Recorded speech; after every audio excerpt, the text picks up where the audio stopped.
Movies don't create psychos. Movies make psychos more creative. Skeet Ulrich.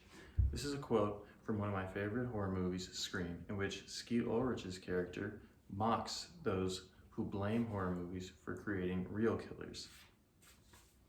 Most of us either play video games or know somebody who does, so this applies to almost everybody.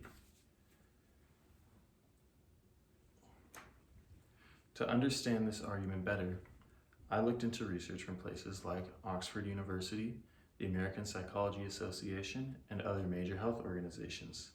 What I found was quite the opposite of popular belief.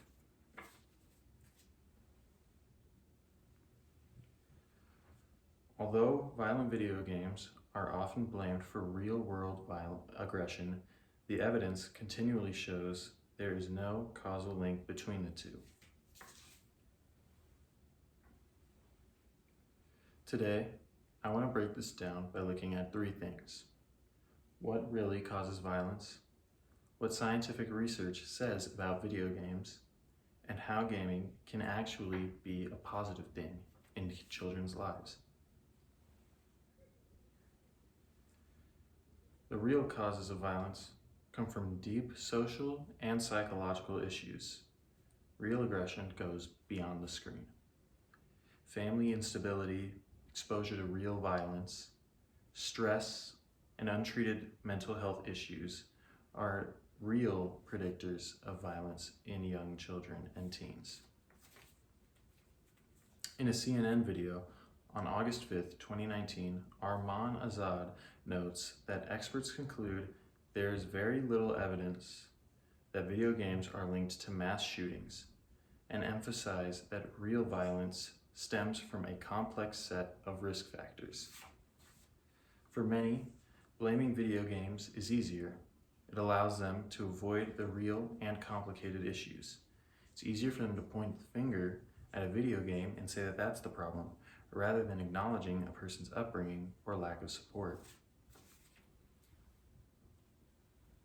Studies show that violent video games do not cause violent behavior. One of the best quotes comes from a 2019 study highlighted by Britannica.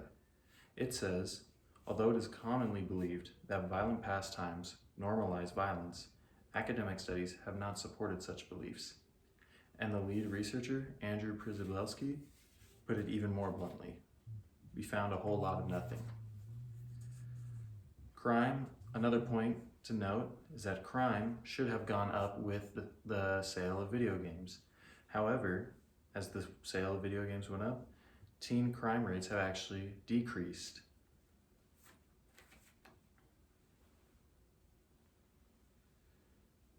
Video games can actually have positive effects. What most don't talk about is how video games can actually be good for you. A study from NYU in May of 2024 reports that video games can promote positive behaviors, including persistence, problem solving, and cooperation when designed with the right features. In a December 2024 article titled, Are Video Games Good for You?, the Cleveland Clinic writes that video games may help people manage stress and improve mood by providing a safe escape and mental break. In an article titled, Video Gaming May Be Associated with Better Cognitive Performance in Children, on April 9, 2025, the National Institute of Health found that children who regularly played video games showed better cognitive performance involving impulse control and working memory. Rather than creating violent behavior, video games give people a safe and healthy outlet to work through emotions and challenges. In summary, violence comes from complex social and psychological factors, not video games. Research has consistently shown there is no causal link between the two. Oftentimes, video games support emotional, cognitive, and social well-being. So maybe the real danger isn't the games we play, it's how quick we are to blame them instead of confronting the real problems.